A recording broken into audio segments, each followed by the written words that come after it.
Hi guys, this is Igor from Vinous Reverie Wine Merchant here, and it's time for the October Wine Club selections. Fun bunch, I think, as usual. So let's start with the Adventurous Club, and let's start with the white wines. So if you're in the white wines, these are the two wines you're going to receive. The first one, and this is the one that's strictly for the White Wine Club members, is Bourgogne Blanc, so white Burgundy. This wine comes from Justin Girardin. He's a kind of part of a family that's a Girardin family. He's an uncle and he's a father are famous winemakers in Burgundy. So he's kind of going in the footsteps of taking kind of the family trade into his hands. And this is a really nice Chardonnay. So white Burgundy is always associated with Chardonnay. Typically when Bourgogne Blanc, what that means is Chardonnay that's grown anywhere within the greater Burgundy region. But this specific wine, even though it's a Bourgogne Blanc, it actually grows just outside of a kind of famous village, Saint-Denis. Saint-Denis wines are really reputable, high-level wines. They make both red and white. So this grapes grow right outside of that area. Limestone soils, kind of what Burgundy is famous for. This is a little more fruit forward than a lot of Burgundies, but it's got great acidity to kind of balance out the fruit. So very nice, refreshing white Burgundy. So that's the first wine. The second wine in the White Wine Club is from Domaine Fouet. This is Saumur Blanc. All right, so Saumur is a village within Central Loire Valley. And basically there are, Central Loire Valley, there's villages like Vouvray, Savigny, Jasnier, and Saumur. And all those villages, they make white wine, and it's all Chenin Blanc. So Saumur is just one of the villages within that area, and the white wine from Saumur is always Chenin Blanc. So what's interesting about Saumur is that there's a lot of kind of tuffeau soils underneath the vineyards and the grounds, and a lot of the cellars are actually this kind of porous yellowish rock that's great for building cellars, and it's also great at producing kind of these flinty wines that this particular Chenin Blanc is made from. So yeah, so Chenin Blanc, Domaine Fouet, they've been 6 generations winemakers, and they're really specializing in biodynamic wines. So they've been certified for several years, organic, biodynamic, but they also kind of go the extra steps. They're also certified in agroforestry, so they grow trees within the vineyards, and trees help to protect the soil, so you kind of make the soil healthier.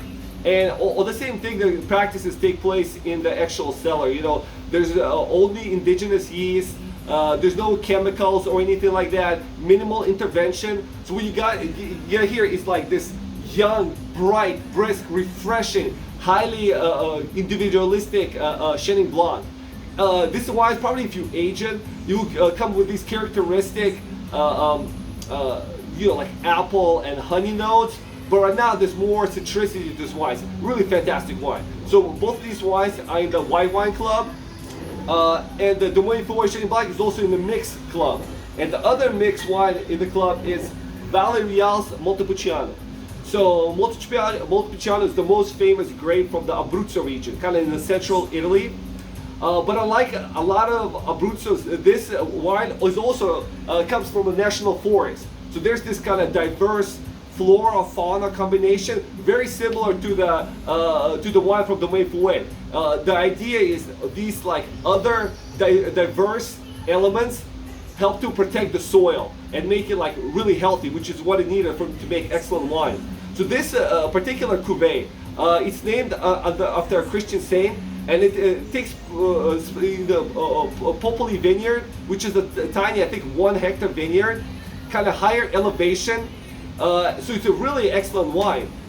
And one of the things that kind of really got me excited about this wine, it's one of the handful of wines from Abruzzo, from Monticello de Abruzzo, that got 18 points from Justice Robinson. When I saw the score for that wine, and I saw that I could fit it into an Adventurous Club, I was like, yes, please. I don't know if this is the first wine ever, the 18-point wine that we had in the club. I wouldn't be surprised, if it's one of the last wines, that 18-point wines that we got in the club. So excellent wine, richer, it's kind of medium to fuller bodied wine, but very beautiful, especially the nose on it. You can kind of sit and just enjoy it and just like let it open up.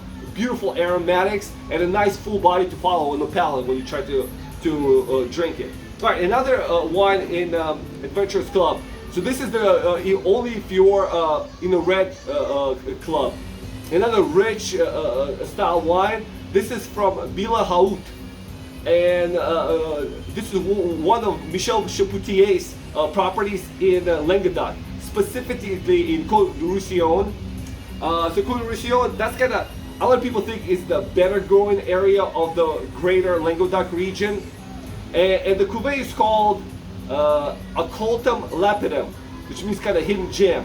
It's interesting because the other thing on the label, it says Côte-du-Roussillon Villages, La Tour de France. So Côte-du-Roussillon kind of operates like Côte-du-Rhône. There's Côte-du-Rhône wines, then there's wines with like village names, like Vaqueras, Cairan, Gigondas, even Château de Pape. And typically when you put a village name, it indicates that the wine is of higher quality.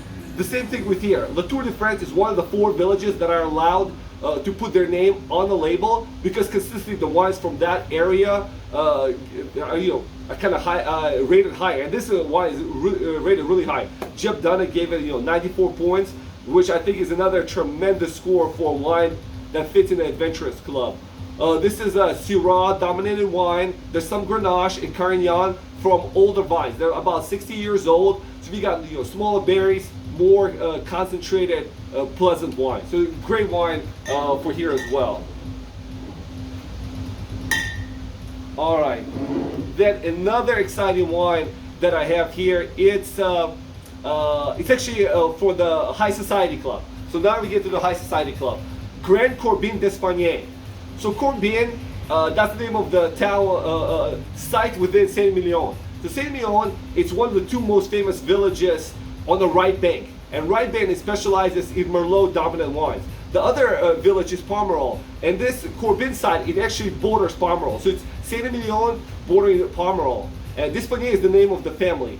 And this is a classic cuvée. This is 75% Merlot, 25% Cabernet Franc. One exciting part about this wine, so this comes from the 2018 vintage, and I directly imported this wine from France. So the reason I directly imported this wine from France is so it could fit into a wine club. Typically, if I was going to go through the distribution channels and all the markups, this wine would be costing more. But the really exciting part about this wine is I'm the only wine shop on the West Coast to have this wine. Excellent, classic Saint-Emilion from the excellent 2018 vintage. It's a wine that you can open up with decanting and drink it right now, or you can go for the cellar for another 5-6 years. So whatever you choose, an excellent wine in either direction you want to go. All right, the final wine in the High Society Club is a really fun kind of pairing of 2 great winemakers. All right, so it's Encinas from Bierzo. Bierzo is the region in northwest Spain. And the specialty red grape of that region is Mencia. So this is a wine that's combined from the Raúl Perez, who's the great kind of winemaker of northwest Spain, specifically the Bierzo region. But he partnered up for this for this specific wine with Anthony Grelot, a famous Northern Rhone winemaker, who's kind of comes from a prestigious winemaking family. They're really known for their Crozes Hermitage. Really one of the best winemakers from the North Crozes Hermitage area.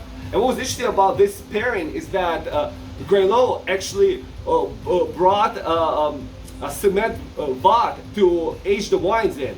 So Raúl Perez was providing the wines because that's the area for Mencia. But they actually, the aging vessel came from Rhone.